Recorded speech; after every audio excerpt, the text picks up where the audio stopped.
Halo rekan-rekan semua, kembali lagi pada pembahasan Pancasila. Kali ini kita akan melihat bagaimana refleksi Pancasila dan etika pengembangan ilmu pengetahuan bersama saya Cipta Indra Lestari Rahman. Mungkin Anda tahu apa itu ilmu pengetahuan? Secara sederhananya bisa kita pahami bahwa bagaimana pembentukan ilmu pengetahuan itu ada dari dasar hingga terbentuknya ilmu pengetahuan. Pada tahapan awal, pengetahuan dan ilmu pengetahuan tentu diawali dengan yang namanya kita tahu sesuatu. Dari tahu, dilihat dari apa? Sumbernya dari mana? Yaitu apa yang kita peroleh dan apa yang kita dapat dari panca indera. Mata, alat peraba, mata melihat, meraba, kemudian hidung mencium, kemudian mulut atau lidah berasa.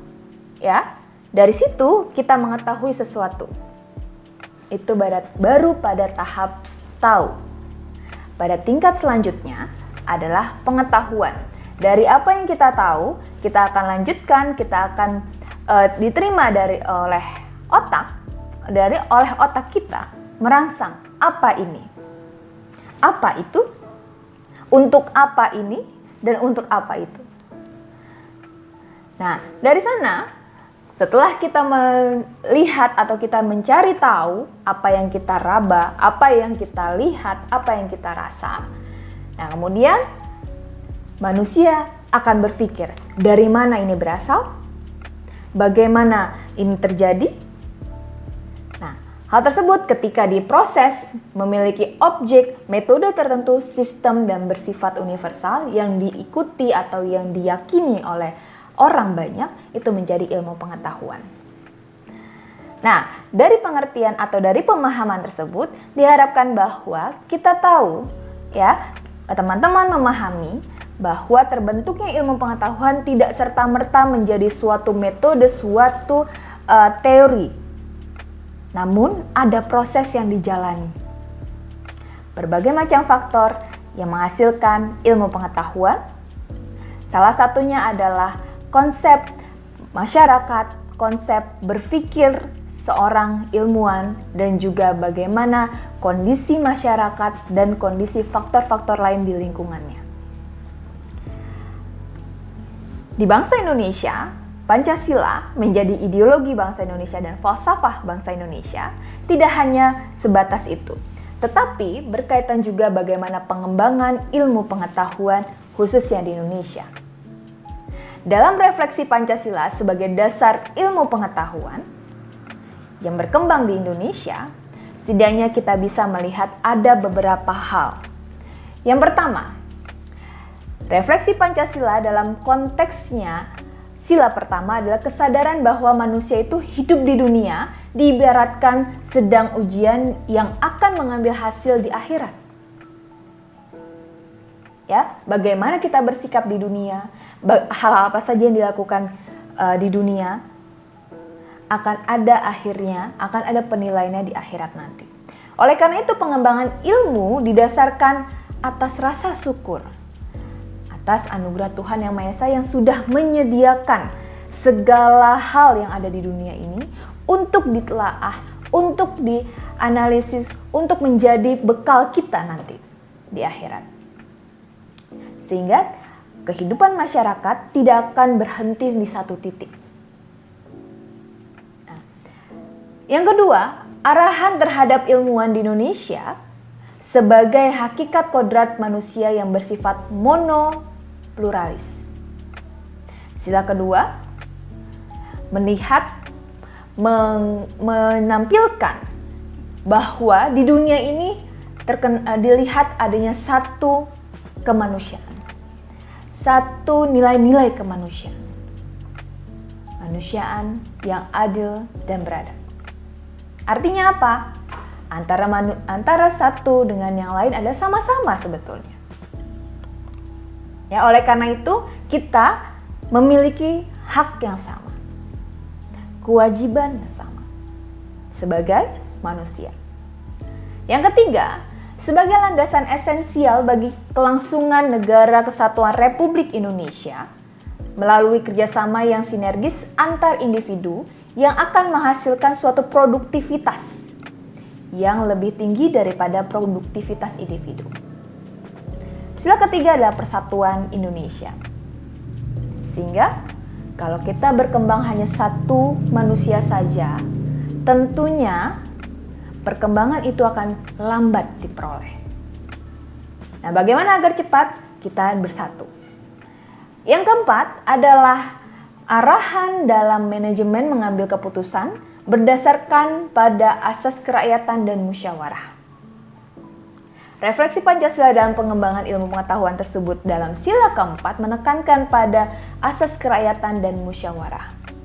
Di balik itu juga ada nilai kebijaksanaan. Dalam suatu proses pengembangan ilmu tentunya tidak semua menjadi pemimpin, tidak semua menjadi anggota. Di balik itu ada gotong royong dan ada pihak-pihak atau ada unsur-unsur yang memang mendorong bagaimana dinamika di kelompok atau dinamika di pengembangan ilmu pengetahuan itu menilai atau menggambarkan suatu nilai musyawarah dan juga asas kerakyatan. Yang kelima, pengembangan ilmu pengetahuan diarahkan tidak menimbulkan jurang kesejahteraan di antara bangsa Indonesia. Di mana pada sila kelima menekankan pada kesejahteraan umum. Tidak membeda-bedakan terkait dengan kesejahteraan. Nah, oleh karena itu, dalam hal pengembangan ilmu pengetahuan dalam refleksinya Pancasila, refleksi Pancasila tersebut tentu harus mendasari, harus menjadi pokok, harus menjadi dasar bagaimana ilmu pengetahuan dikembangkan. Bukan hanya untuk manusia itu sendiri, bukan hanya untuk individu, tetapi untuk masyarakat luas. Lalu, ketika pengembangan ilmu pengetahuan itu dilakukan, bagaimana sikap ilmiah ilmuwan itu sendiri? Pancasila bukan hanya menekankan pada ilmu pengetahuannya saja. Ilmu pengetahuan dapat lahir ketika sikap ilmiah ilmuwan itu sendiri mendasari terhadap nilai-nilai Pancasila. Apa saja sikap yang harus dilakukan? Apa saja sikap yang harus dimiliki oleh seorang ilmuwan? Yang pertama, tidak ada rasa pamrih. Yang kedua, bersikaplah selektif. Selektif itu dalam arti apa? Yaitu melihat bagaimana kondisi prioritas yang mana yang harus diutamakan. Tentu berdasarkan pada permasalahan yang ada di masyarakat, mana yang prioritas. Yang kedua, terkait dengan selektif, yang ketiga, adanya rasa kepercayaan yang layak baik terhadap kenyataan maupun terhadap alat-alat indera serta budi. Artinya apa? Seorang ilmuwan itu harus punya insting. Seorang ilmuwan itu harus punya rasa pemikiran yang mana yang layak dan mana yang baik dan mana yang benar. Baik dan mana yang salah. Benar yang salah, baik yang buruk. Seorang ilmuwan harus memiliki hal tersebut. Yang keempat, adanya sikap yang berdasar pada suatu kepercayaan dan pasti bahwa setiap pendapat atau teori itu sebelumnya telah mencapai kepastian. Seorang ilmuwan tidak hanya stuck pada pendapatnya sendiri, tetapi pasti berujuk pada pendapat-pendapat sebelumnya, teori-teori sebelumnya. Yang kemudian dicari kemampuan atau cari kesesuaian terhadap kondisi pada saat seorang ilmuwan itu mengembangkan suatu ilmu pengetahuan. Yang kelima, adanya suatu kegiatan yang dilakukan seorang ilmuwan di mana ada hal keingintahuan yang cukup besar. Kenapa? Karena keingintahuan yang cukup besar itu mendorong pengembangan ilmu pengetahuan. Dan kemudian akan menemukan mana yang baik, mana yang tepat terhadap ilmu yang dikembangkannya. Seorang ilmuwan juga harus memiliki sikap etis yang selalu berkehendak untuk mengembangkan ilmu pengetahuan, kemajuan ilmu pengetahuan itu sendiri.